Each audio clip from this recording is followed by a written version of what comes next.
World's best law of attraction money and success coach అయిన ప్రముఖ షేక్ అన్వర్ గారిచే జూన్ 1 హైదరాబాద్ లో జరిగే one day magic of law of attraction and millionaire mind work shop కి register చేసుకోండి.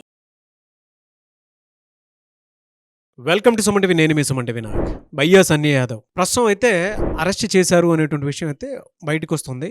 అయితే ఎందుకు అరెస్ట్ చేశారు, నిజంగానే భయ్యా సన్నీ యాదవ్ దేశద్రోహ, అలాంటి క్వశ్చన్లు అయితే వెలువెత్తున్నాయి. వీటికి సంబంధించినటువంటి పూర్తి వివరాలు ఏంటి అనేది ఈరోజు మనతో పాటు హైకోర్టు అడ్వకేట్ అలగర్ రవీంద్రనాథ్ గారు ఉన్నారు. అది వారి మాటలు తెలుసుకుందాం. నమస్తే సార్.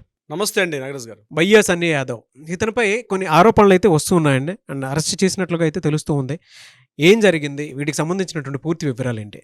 బహుశా రెండు రాష్ట్రాల్లో కూడా భయ్యా సన్నీ యాదవ్ పేరు తెలియని వారు బహుశా ఉండకపోవచ్చు. గడిచిన కొద్ది నెలలుగా బెట్టింగ్ యాప్స్ అయితేనేమి, లేకపోతే రీసెంట్గా జరిగిన ఆపరేషన్ సింధూర్ తర్వాత పాకిస్తాన్కి ఎవరైతే వెళ్ళి వచ్చారో వీళ్ళ మీద ఎంక్వైరీస్, ఇన్వెస్టిగేషన్స్, ఇంట్రాగేషన్స్ కూడా విపరీతంగా చేస్తున్నాయి. ముఖ్యంగా ఎన్ఐఏ, నేషనల్ ఇన్వెస్టిగేషన్ ఏజెన్సీ అయితే చేస్తున్నారు. హర్యానాలో ఉన్నటువంటి జ్యోతి మల్హోత్రా కావచ్చు, వీళ్ళందరి పేర్లు ప్రముఖంగా వినిపిస్తున్నాయి. అంటే వీళ్ళు యాక్చువల్గా యూట్యూబర్గా వీళ్ళు ఏం చేశారంటే మన సైనిక స్థావరాల యొక్క గుప్త రహస్యాలన్నింటినీ కూడా వీళ్ళు ముఖ్యంగా పాకిస్తాన్కి చేరవేయడంలో కీలక పాత్ర పోషించినట్టుగా కొన్ని ఆధారాలు కూడా దొరికాయి. ఇది కాకుండా కొన్ని బాంబ్ బ్లాస్ట్ విషయంలో కూడా ఎన్ఐఏ చేసినటువంటి ఏదైతే ప్రాముఖ్యంగా వాళ్ళు చేసిన యాక్టివిటీ కూడా అద్భుతం అని చెప్పుకోవచ్చు. నేషనల్ ఇన్వెస్టిగేషన్ ఏజెన్సీలో రీసెంట్గా మనకి విజయనగరంలో దొరికినటువంటి అక్కడ రియాజ్, అదేవిధంగా హైదరాబాద్లో దొరికినటువంటి సమీర్ ఎన్ఐఏ వాళ్ళు ఇన్వెస్టిగేషన్ చేశారు. అంటే రీసెంట్గా ఈ యొక్క బాంబ్ బ్లాస్ట్ల యొక్క వ్యూహరచనలో భాగంగా కొన్ని కదలికలు గడిచిన కొద్ది రోజులుగా, అంటే గడిచిన కొన్ని నెలలుగా, సంవత్సరాలుగా భారతదేశం యొక్క రహస్యాల్ని, ముఖ్యంగా సైనిక స్థావరాల యొక్క రహస్యాల్ని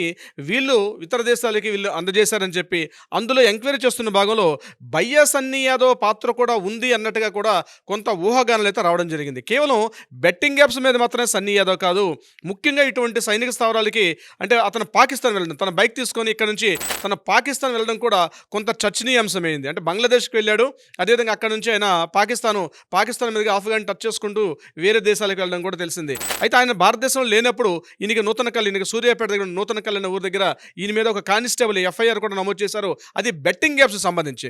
అయితే బెట్టింగ్ యాప్స్లో అప్పుడు మనకి సజ్జనార్ గారు కూడా క్లియర్గా చాలా కీలకమైన పాత్ర పోషించారు బెట్టింగ్ యాప్స్లో. అందులో ప్రముఖంగా చాలా పేర్లు వినిపించినప్పుడు కూడా భయ్యా సన్నీ యాదవ్ పేరు అందులో ప్రముఖంగా వినిపించింది. అందరినీ అరెస్ట్ చేశారు. భయ్యా సన్నీ యాదవ్ మాత్రం దేశాన్ని విడిచిపెట్టి పారిపోయాడని చెప్పి లుక్అవుట్ నోటీసులు కూడా ఇవ్వాలని చెప్పి ఈయన మీద, అంటే లుక్అవుట్ నోటీసులు అంటే కూడా మీకు చెప్పాను, భారతదేశం యొక్క సరిహద్దుల దాటి వెళ్ళేటప్పుడు ఓడరేవుల దగ్గర, ఎయిర్పోర్ట్ల దగ్గర కూడా ఒక నిఘా ఏర్పాటు చేసి వాళ్ళ పాస్పోర్ట్ని సీజ్ చేసి వాళ్ళ తాలూకా కదలికలు ఎక్కడెక్కడ ఉన్నాయని చెప్పి వాళ్ళు పరిశీలిస్తారు. అందులో భాగంగా రీసెంట్గా చెన్నై ఎయిర్పోర్ట్లో ఆయన దిగుతుండగా, నాకు తెలిసిన ఇన్ఫర్మేషన్ ప్రకారం రీసెంట్గా చెన్నై ఎయిర్పోర్ట్లో భయ్యా సన్నీ యాదవ్ రెడ్ హ్యాండెడ్గా పూర్తిగా దొరికినట్టుగా తెలుస్తుంది. ఎన్ఐఏ వాళ్ళ మఫ్టీలో పూర్తిగా ఉంటారు అక్కడ. ఇన్వెస్టిగేషన్స్ అన్నీ కూడా ఇమీడియట్గా వీళ్ళ ఆచూకీ ప్రకారం దొరికినటువంటి భయ్యా సన్నీ అరెస్ట్ చేసి ఎక్కడికైనా తీసుకెళ్తారు.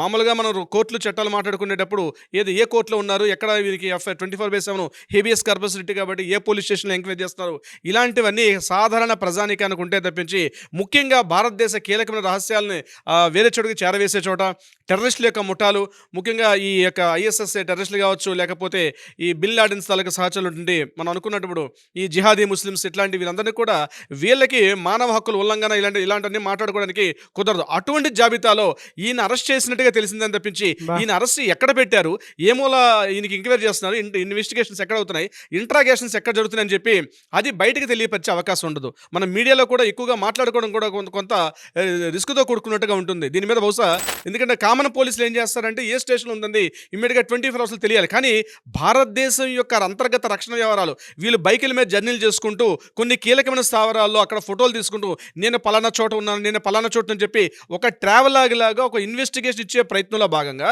వీళ్ళు ఏం చేశారంటే కొంతమంది ఇంటర్నేషనల్ ఉన్నటువంటి అంతర్గత, అంటే ఇంటర్నేషనల్ ముఠాలకి భారతదేశం యొక్క సైనిక స్థావరాల ముఠ, అంటే కామన్ మ్యాన్ కూడా వెళ్ళని చోట్లకి బైక్ మీద ట్రావెల్ చేసుకుంటూ వెళ్ళడం.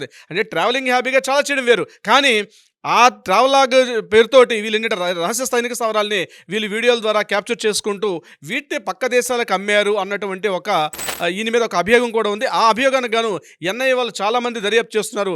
మనకి భయ్యా సన్నీ యాదవ్ కాబట్టి తెలుస్తున్నాడు, కానీ ఈ యొక్క ట్రాప్లో చాలామంది ఉన్నారు. భయ్యా సన్నీ యాదవ్ గడిచిన ఏడాది పాటుగా భారతదేశం లేకుండా ఉన్నాడు, ఎక్కడున్నాడో కూడా తెలియకుండా చేస్తున్నప్పుడు ఎన్ఐఏ వాళ్ళు నిన్న చెన్నై ఎయిర్పోర్ట్లో పట్టుకున్నట్టుగా మనకు వార్తలు కనిపిస్తున్నాయి. కానీ ఎన్ఐఏ వాళ్ళ ఇన్వెస్టిగేషన్లో ఆయన కూర్చుని మాట్లాడేటప్పుడు ఇందాక నేను చెప్పినట్టుగా ఎక్కడ ఏ పోలీస్ స్టేషన్లో పెట్టారు, లేకపోతే ఏ జైల్లో ఇంట్రాగేషన్ చేస్తున్నారు, ఇలాంటివి కామన్ మనకి తెలియకుండా, అంటే కామన్ మీడియాలో దొరకకుండా ఇన్వెస్టిగేషన్ చేసే అవకాశం కూడా ఉంటుంది. దీని మీద క్వశ్చన్ చేయడం కూడా కష్టం. మనం అంటే చట్టాలు రావా, మానవ హక్కులు ఉల్లంఘన అవుతుందా అనేవి ఇవి వాళ్ళకు వర్తించే విధంగా ఉండవు. అవన్నీ వాళ్ళు ఇన్వెస్టిగేషన్ చేసిన తర్వాత వెలుగులో తీసుకొస్తారు. ఇది ఎందుకంటే 140 కోట్ల మంది ప్రజల యొక్క వాళ్ళ యొక్క భద్రతకు సంబంధించింది, మన యొక్క రక్షణకు సంబంధించింది. కాబట్టి ఇటువంటి అంతర్గత వ్యవహారాలు ఎన్ఐ యొక్క పాత్ర హ్యాట్స్ ఆఫ్ అని చెప్పొచ్చు. జ్యోతి మల్హోత్రా కావచ్చు, రీసెంట్గా ఉర్సల్ దొరికిన సేనాపతి, వీళ్ళతో పాటు చాలామంది యూట్యూబర్స్ కూడా ఇది రావడం జరిగేది.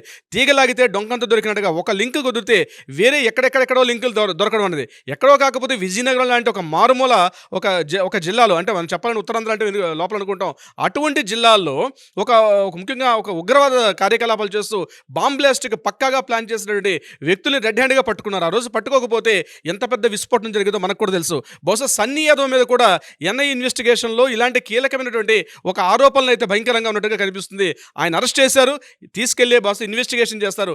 కొద్ది రోజుల్లోనే ఆయన మీద దొరికే అవకాశం ఉంటుంది. ఎందుకంటే ఆయన ప్రమోట్ చేసిన బెట్టింగ్ యాప్స్ కూడా అది భారతదేశానికి సంబంధించిన బెట్టింగ్ యాప్స్ కాదు. అది పూర్తిగా Saudi Arabia, Riyadh, Oman, Jeddah ఇట్లాంటి ముస్లిం కంట్రీస్ మీద ఉన్నటువంటి పనిచేస్తూ దీని బ్యాక్ ఎండ్ చాలా పెద్ద ముఠా పనిచేస్తుంది. ముఖ్యంగా కొలంబియా, చైనా లాంటి ఒక ట్రయాంగిల్ అంటారు. కొలంబియా, చైనా అండ్ వియత్నాం ఈ ప్రాంతాన్ని కలిపి ఒక ట్రయాంగిల్, ఒక బోర్డు అంటారు. అక్కడ ఉన్నటువంటి కార్యకలాపాలు ఓ పెద్ద మాఫియా నడుస్తూ ఉంటుంది. వాళ్ళు ఏర్పాటు చేసినటువంటి బెట్టింగ్ యాప్స్ని ఈయన ఇక్కడ ప్రమోట్ చేయడం కూడా కొంత చర్చనీయాంశమైంది. తర్వాత వేరే కారణాలతో దాన్ని కంట్రోల్ చేశారు. కానీ వాటిని ప్రమోట్ చేయడంలో ఈయన పాత్ర పోషించడం, అట్ ద సేమ్ టైం ఈయన బైక్ మీద పాకిస్తాన్కి వెళ్ళిన తప్పు అంటే బైక్ మీద పాకిస్తాన్ తప్పు కాకపోవచ్చు, కానీ ఆయన వెళ్ళినటువంటి ఆయన ట్రావెల్ చేసినటువంటి జర్నీ ఏదైతే ఉందో, ముఖ్యంగా పంజాబ్, రాజస్థాన్, హర్యానా, గుజరాత్ ఈ యొక్క సరిహద్దు ప్రాంతాన్ని టచ్ చేసుకుంటూ ఆయన కరాచీ ద్వారా, వార్దా ద్వారా ఆయన పూర్తిగా పాకిస్తాన్కి వెళ్ళినట్టుగా తెలుస్తోంది. సో ఇదంతా ఆయన ట్రావెలింగ్ జర్నీ మొత్తం చూసి ఆయన ఎక్కడెక్కడ రిలీజ్ చేసిన వీడియో క్లిప్స్ అని చూస్తుంటే ఎన్ఐఏ వాళ్ళకి అనుమానం రావడం, మనకు దొరికిన ఇన్ఫర్మేషన్ చాలా తక్కువగానే వాళ్ళ దగ్గర పక్కా ఇన్ఫర్మేషన్ ఉంటుంది. ఒక సాలిడ్ ఇన్వెస్టిగేషన్ చేస్తారు వాళ్ళు కూడా. ఆ ఇన్ఫర్మేషన్ తీసుకొని వాళ్ళు ఎంక్వైరీ చేశారు. మఫ్టీలో ఆయన అరెస్ట్ చేసినట్టుగా తెలుస్తుంది. తొందరలోనే మరికొన్ని కీలకమైన విషయాలు కూడా బయ్యా సన్నీ యాదవ్ మీద కూడా మనకు వెలుగులోకి వచ్చే అవకాశం ఉంటుంది. నాగరాజు గారు, దేశద్రోహం గనక ఫలానా వ్యక్తి ఇలా చేశారని చెప్పేసానంటే ఏ విధంగా ఉంటుందండి ఫర్దర్గా వాళ్ళపై? ఫస్ట్ ఆఫ్ ఏంటంటే దేశద్రోహం కేసులు కానీ అభియోగం చేసినప్పుడు వాళ్ళ గురించి ఆ యొక్క మా సుప్రీంకోర్టులో చేసే ఇంట్రాగేషన్స్ కానీ ఇన్వెస్టిగేషన్స్ కూడా అవి మీడియాలో కూడా రావు. నాగరాజు గారు, చాలామంది ఉగ్రవాదులను చేసేటప్పుడు అవి మీడియాలోకి పంపించకూడదు. అవన్నీ సెన్సార్ అయి వస్తాయి.